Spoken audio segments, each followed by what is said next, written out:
so I'm going to be coughing a lot. Try not to cough in the microphone so it doesn't do that squeaky thing. Well, I'm pretty sure most of you have, but just by a show of hands, how many of y'all have been to campaigns before?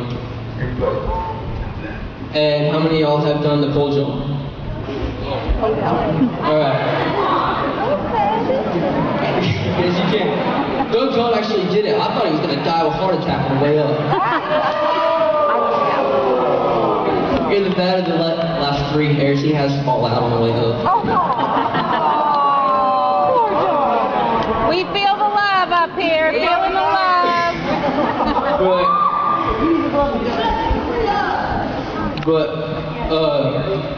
Anyways, I was kind of thinking about it, and our faith is kind of like that pole. For most people, when you start out on a ladder, you have 2 people on both sides supporting you, and you're going up. You don't even have anything in your mind. You're like, this is easy. And that's kind of just how you start out sometimes. And then as you get on the actual pole and they remove the ladder, it gets in your mind, oh, because you look down and you go up and you go up and you go up, and it's all on you, and the farther you go up, it's kind of a little bit harder. And then when you get to the top, that's just, you know, you're like looking down, you're like, I can't do this, I can't do it. I'm supposed to stand on what?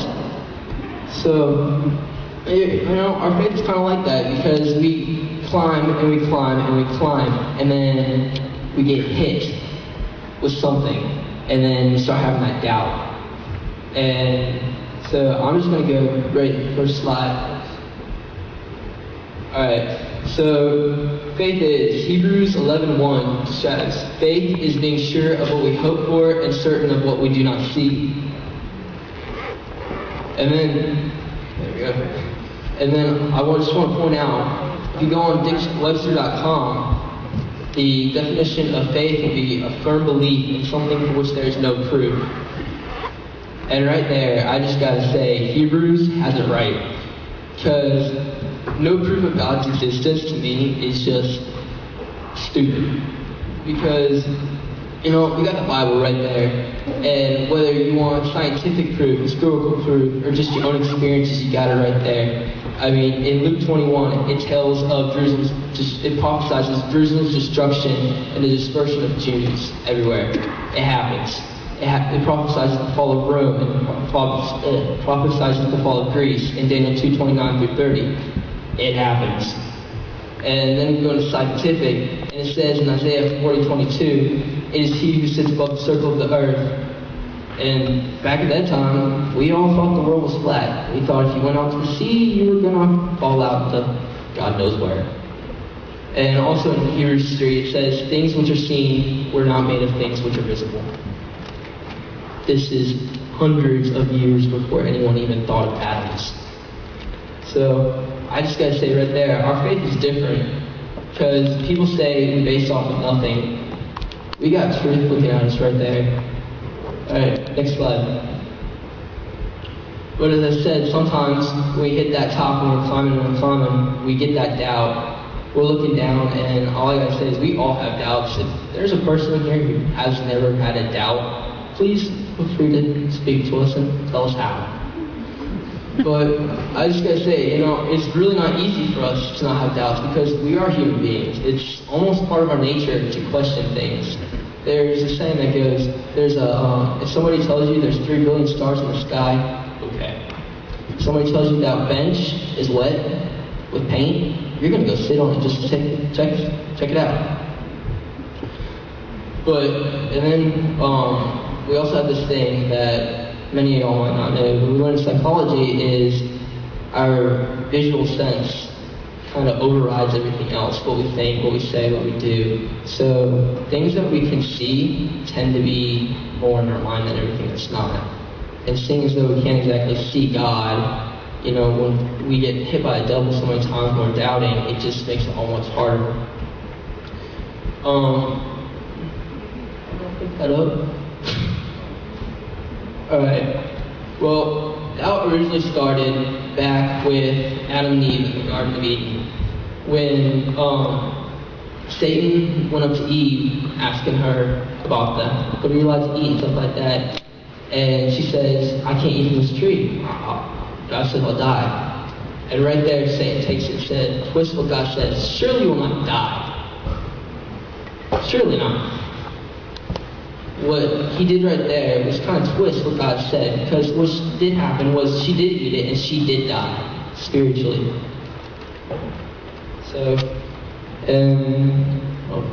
what's up there? And then John 8:33 says, he was a murderer from the beginning, not holding the truth, for there is no truth in him. When he lies, he speaks his native language, for he's a liar and the father of lies. So when we're getting these doubts, it's kind of like just these lies that we can see over what we feel and what we know. And it says in James 1:6, but when he asks, he must believe and not doubt, because he who doubts is like a wave of the sea, lost and towed by the wind. So when we doubt, and we don't try to reclaim our faith, then we are most vulnerable and weak. What we got to remember here is that doubt's natural. So when we're doubting, we got to remember that God's right there and He's helping us pull through. Because when we pull through our doubts, not only do we kind of throw Satan on the floor, but we strengthen our own faith. So, next slide.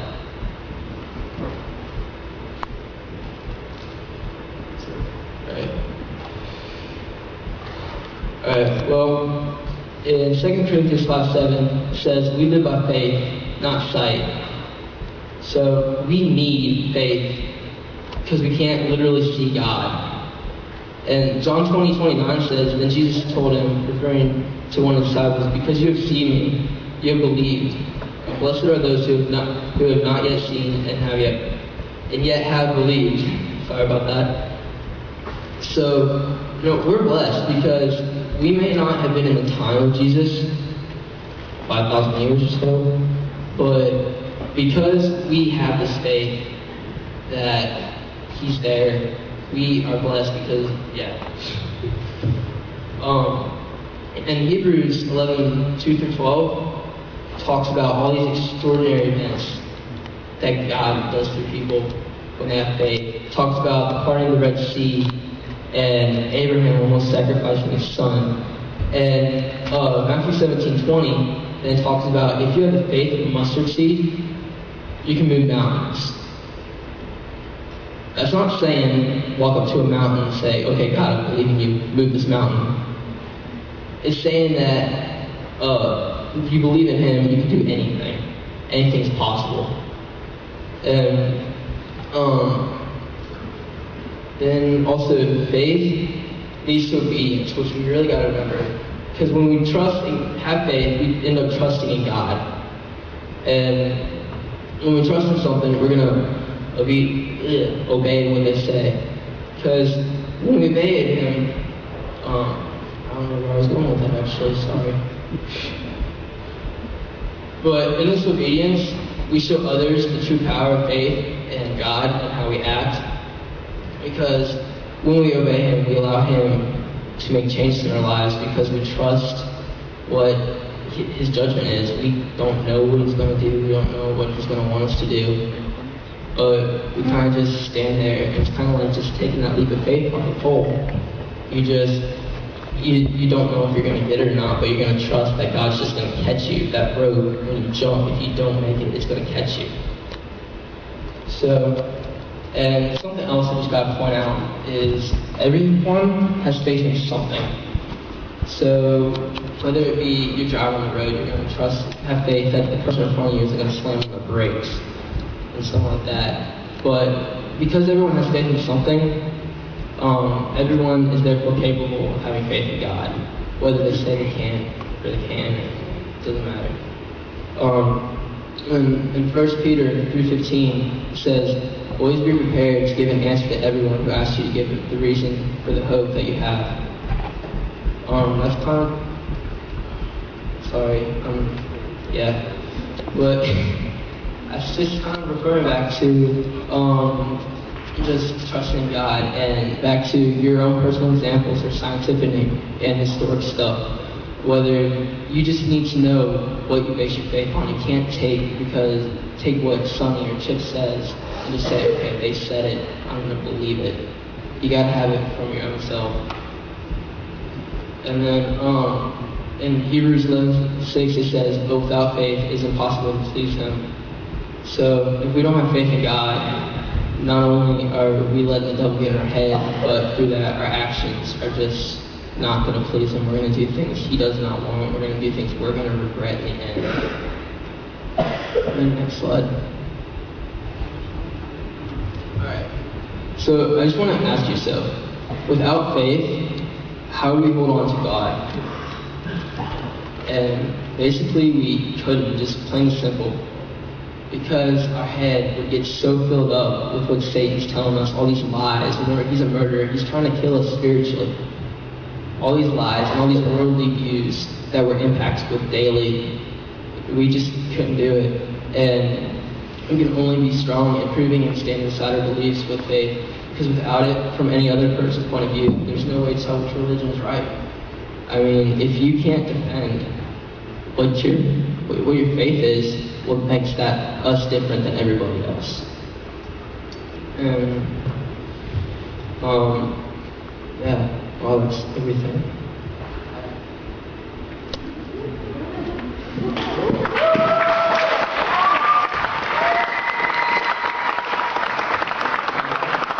And right here, there's a song I want y'all to listen to, the lyrics, and then we're gonna pray and go into a time of worship.